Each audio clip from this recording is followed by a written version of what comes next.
ایسے موقعوں پر میں ہمیشہ یوں ظاہر کرتا ہوں جیسے میں شیطان کے ساتھ نہیں ہوں، کیونکہ ہمارے کالج کی لڑکیاں شیطان کو پسند نہیں کرتی۔ جتنی دیر وہ ہماری طرف دیکھتی رہی، میں کسی اور طرف دیکھتا رہا۔ ان کے جانے پر گفتگو شروع ہوئی۔ امجد، تم موسیقی پر فدا ہو جاؤ، شیطان بولے۔ یہ پیازی ساڑی والی لڑکی بڑا اچھا ستار بجاتی ہے۔ تمہیں کوئی ساز بجانا آتا ہے؟ ہاں۔ کون سا؟ گراموفون۔ تب تم موسیقی کو پسند نہیں کرو گے۔ اچھا یہ بتاؤ کہ جب تم آخری مرتبہ اس لڑکی سے ملے تو کیا باتیں ہوئی تھیں؟ میں نے اسے شادی کے لیے کہا تھا، اور یہ کہ میں کچھ بھی نہیں ہوں، نہ کچھ کما سکتا ہوں، نہ کسی قابل ہوں، نہ کچھ کر سکتا ہوں اور نہ کچھ کر سکوں گا۔ پھر اس نے کچھ بھی نہیں کہا اور آج تک خاموش ہے۔ تمہارے ہونے والے خسر اچھے خاصے قبر رسیدہ بزرگ ہیں، میں انہیں بالکل پسند نہیں کرتا، لیکن لڑکی بہت اچھی ہے۔ جتنے تم شکل و صورت میں بخشے ہوئے ہو اتنی ہی وہ حسین ہے۔ تمہیں احساس کمتری ہو جائے گا۔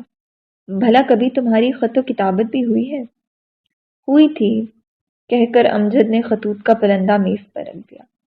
شیطان نے جلدی سے خطوط کو سونگھا اور بولے، جلدی ہے اس لیے ساری باتیں تو کبھی فرصت میں پڑیں گے، البتہ میں خطوط کو ترتیب وار رکھ کر صرف القاب پڑھ کر سناتا ہوں۔ ترتیب وار القاب یہ تھے: جناب امجد صاحب، امجد صاحب، امجد، پیارے امجد، میرے امجد، امجد ڈارلنگ، امجد ڈارلنگ، میرے امجد، امجد، پیارے امجد، امجد صاحب، جناب امجد صاحب۔ ادھر امجد نے پھر رونا شروع کر دیا۔ شیطان بولے، میں رات بھر سوچتا رہا ہوں کہ تمہارے لیے کیا کیا جائے۔ یہاں سے بہت دور جنگلوں میں ایک پہنچے ہوئے بزرگ رہتے ہیں، ان تک میری رسائی ہو سکتی ہے۔ اچھا، تعویذ گنڈوں پر کس کس کا اعتقاد ہے؟ سوائے بڑی کے ہم سب معتقد تھے۔ بڑی نے پوچھا، تعویذ گنڈے کیا ہوتے ہیں؟ کیا امریکہ میں تعویذ وغیرہ نہیں ہوتے؟ نہیں تو۔ جب بڑی کو سب کچھ بتایا گیا تو وہ بولا، ہمارے ہاں گڈ لک کے لیے شگن ہوتے ہیں، مثلاً سیاہ بلی کا دیکھنا یا سڑک پر گھوڑے کا نال مل جانا۔ یہ تعویذ وغیرہ نہیں ہوتے، لیکن مجھے شگنوں پر اعتقاد نہیں۔ ایک مرتبہ ایک لڑکی سے شادی کرنا چاہتا تھا۔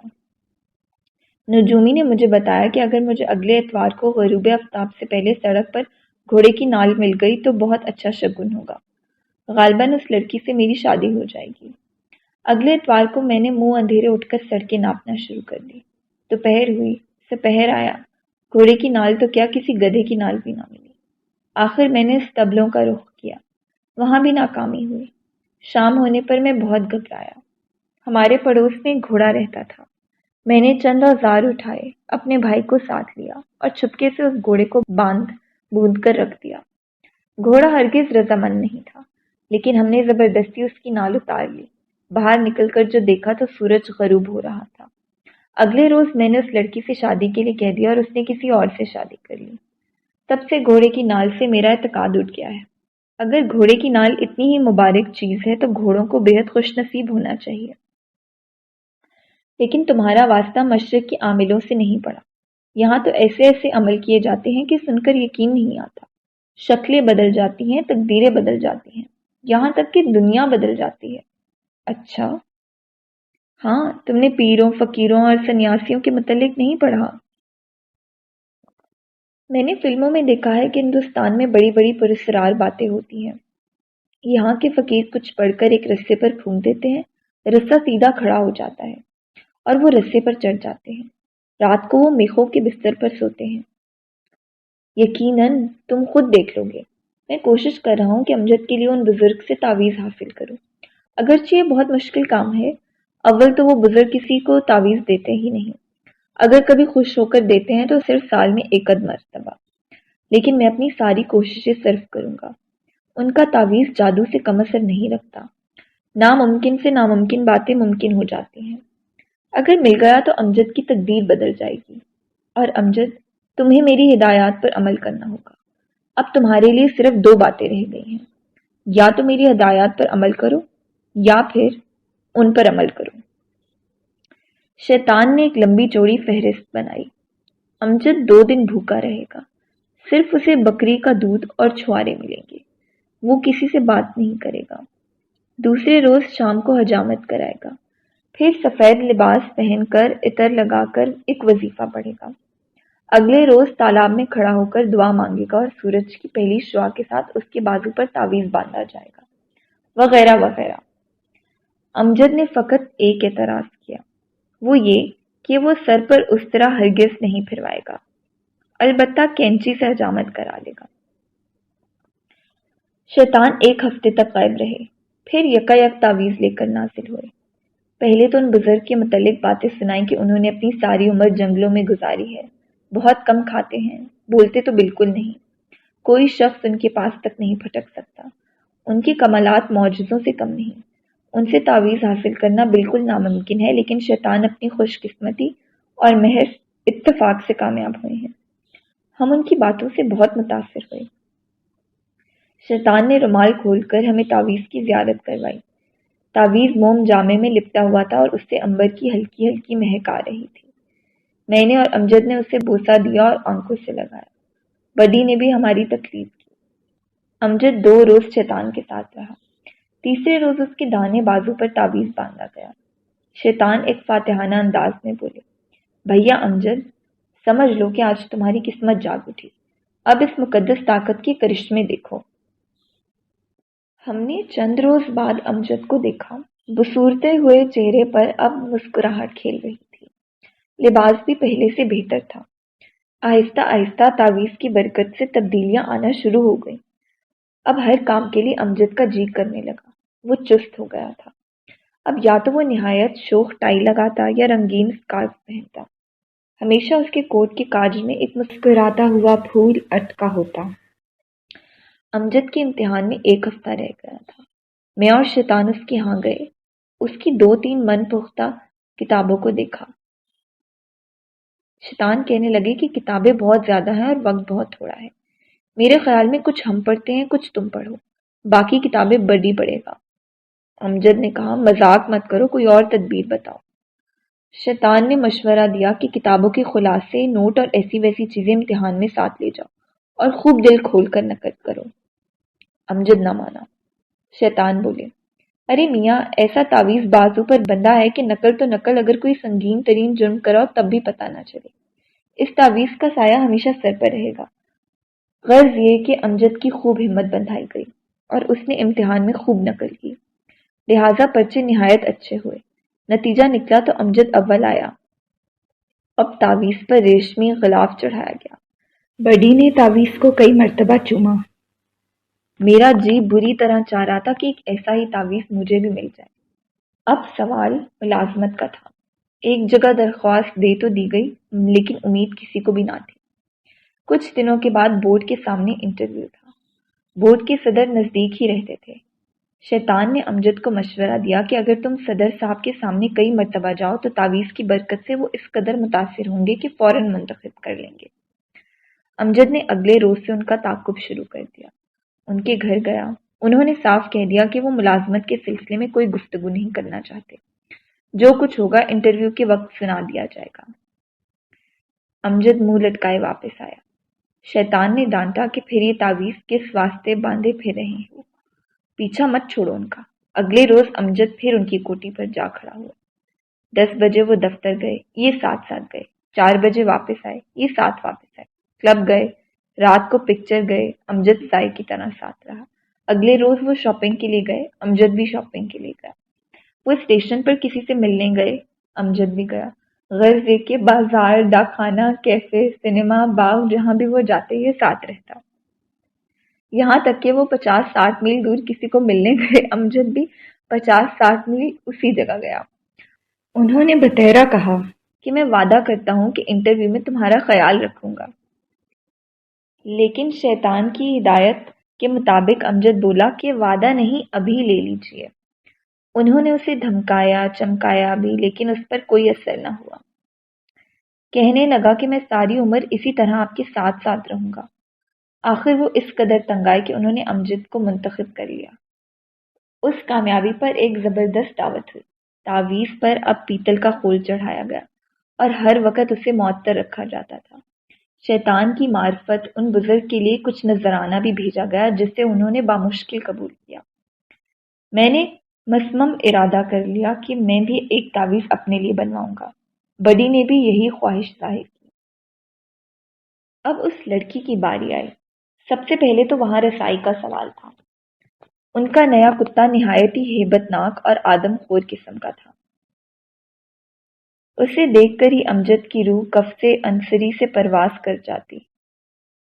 بڑی نے مشورہ دیا کہ کتے کو کچھ کھلا پلا دیا جائے جس سے وہ انا للہ ہو جائے، لیکن وہ کتا کچھ ایسا ذہین واقع ہوا تھا کہ ایسی ویسی چیزوں کو سونگھتا نہیں تھا۔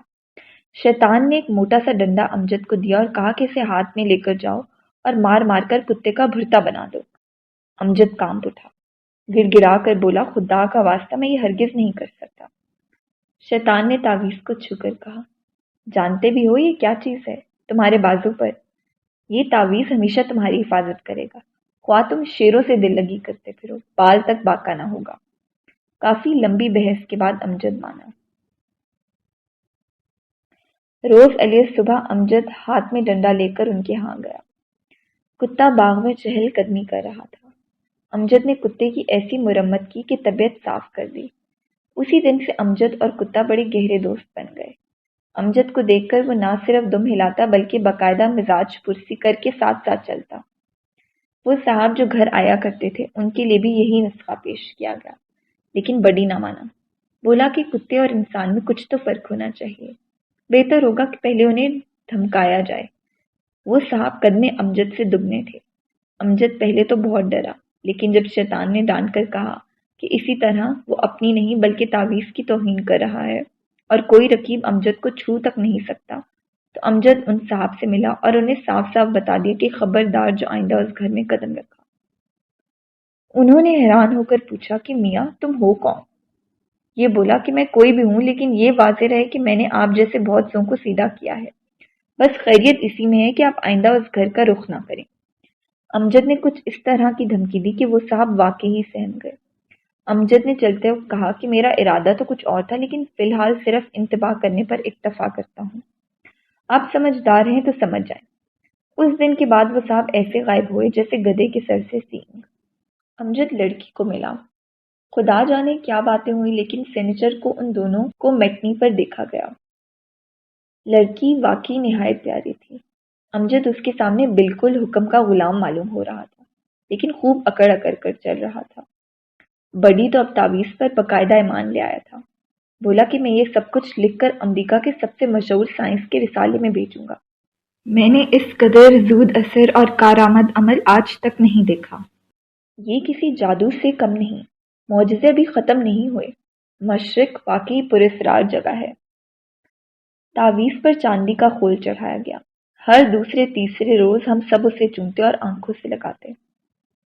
اب امجد کی تمام مشکلیں حل ہو چکی تھیں، صرف اس کی شادی باقی تھی، لیکن یہ مشکل سب سے کڑی تھی، کیونکہ اس کے ہونے والے خسر واقعی نہایت گرم اور خشک انسان تھے۔ امجد نے کئی مرتبہ پیغام بھجوایا، لیکن ہر مرتبہ پیغام واپس لوٹایا گیا۔ شیطان نے امجد کو یقین دلایا کہ اس تعویذ کے سامنے وہ بزرگ تو کیا، ان کے فرشتے بھی سر جھکائیں گے۔ تم آج ہی ان سے ملو اور بغیر کسی تمہید کے ان سے سب کچھ کہہ ڈالو۔ امجد نے یہی کیا۔ بزرگ نے ملاقات کی وجہ پوچھی۔ امجد نے صاف صاف کہہ دیا کہ قبلہ، میں آپ کا آنریری فرزند بننا چاہتا ہوں اور آپ کی دختر نیک اختر سے عقد کا خواہش مند ہوں۔ اس مرتبہ آپ ہرگز انکار نہیں کر سکتے۔ اگر آپ بحث کرنا چاہتے ہیں تو بسم اللہ۔ پہلے آپ کو میرے شہزادے پن پر اعتراض تھا، سو اب یہ خاکسار باقاعدہ ملازم ہے۔ اگرچہ تنخواہ صرف 250 روپے ماہوار ہے، لیکن اوپر کی آمدنی کافی ہے۔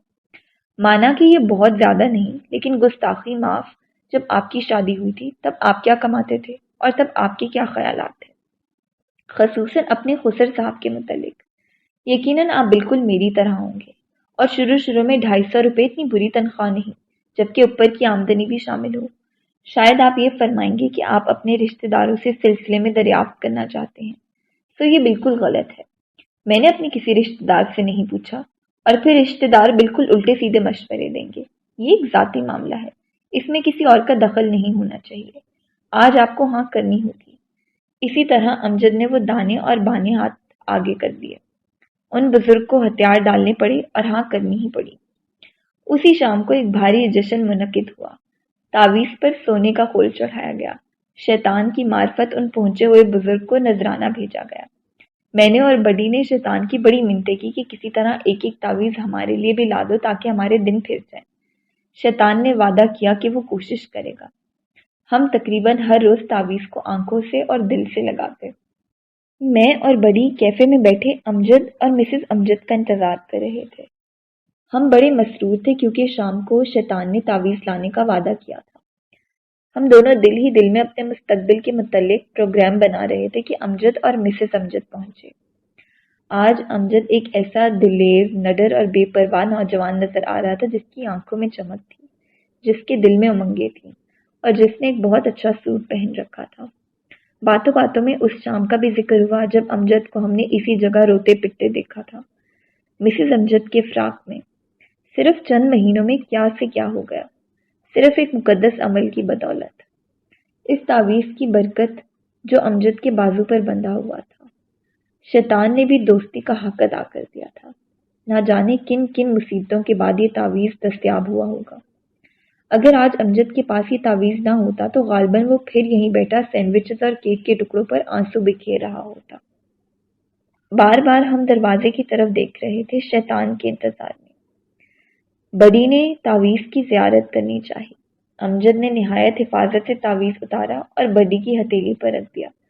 بڈی نے اسے چوما، آنکھوں سے لگایا اور پوچھا، بھلا تعویذوں میں کیا لکھا ہوتا ہے؟ ہم نے کہا کہ عبارت ہوتی ہے۔ بڑی سمجھ نہیں سکا۔ اسے بتایا گیا کہ مقدس الفاظ ہوتے ہیں اور ایک خاص ترتیب سے لکھے جاتے ہیں۔ اس نے پوچھا کہ بھلا اس تعویذ میں کون سے الفاظ ہیں؟ ہم نے لا علمی ظاہر کی۔ بڑی کہنے لگا، کیوں نہ اسے کھول کر دیکھیں۔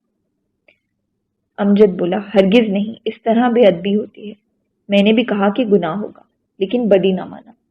بولا، مجھے بڑا اشتیاق ہے، سارا گناہ میرے ذمہ رہا، میں نہایت ادب سے کھولوں گا اور الفاظ دیکھ کر بالکل اسی طرح بند کر دوں گا، پھر تم اسے بازو پر باندھ لینا۔ میں بھی سوچنے لگا کہ بھلا دیکھے تو صحیح، وہ کون سے الفاظ ہیں جنہوں نے جادو کی طرح اثر دکھایا۔ میں نے بھی بڑی کا ساتھ دیا۔ امجد کہنے لگا کہ کھولنے سے تعویذ کی تاثیر جاتی رہے گی۔ بڑی بولا، بھائی سچ پوچھو تو اب اس تعویذ نے اپنا کام کر دیا ہے، اب تمہیں کسی مزید تاثیر کی ضرورت نہیں ہے۔ ہم نے مسز امجد سے پوچھا، انہوں نے اجازت دے دی۔ آخر امجد بھی مان گیا، اس شرط پر کہ اگر کوئی گناہ ہوا تو بڑی کے سر پر ہوگا۔ بڑی نے بڑی حفاظت سے خول کھولا اور تعویذ نکالا، پھر آہستہ آہستہ موم جامہ کھولنے لگا۔ میری آنکھوں کے سامنے پہنچے ہوئے بزرگوں کے نورانی چہرے، فقیروں کے مزار، سبز غلاف، پھولوں کے ہار، جلتے ہوئے چراغ، مزاروں کے گنبد اور خانقاہیں پھرنے لگی۔ جیسے عنبر اور لبان کی خوشبو سے سب کچھ مہک اٹھا اور پاکیزہ روحیں ہمارے گرد منڈلانے لگیں۔ فرشتوں کے پروں کی پھڑپڑاہٹ سنائی دینے لگی۔ ماحول کچھ ایسا مقدس ہو گیا تھا کہ میرا دل دھڑکنے لگا، ہونٹ خشک ہونے لگے۔ بڑی نے تعویذ کا کاغذ کھولا اور پڑھنے لگا۔ میں نہ رہ سکا۔ بڑی بے صبری سے کاغذ چھین لیا۔ کاغذ پر شیطان کی مخصوص طرز تحریر میں یہ مصرع لکھا تھا، آیا کرو ادھر بھی میری جاں، کبھی کبھی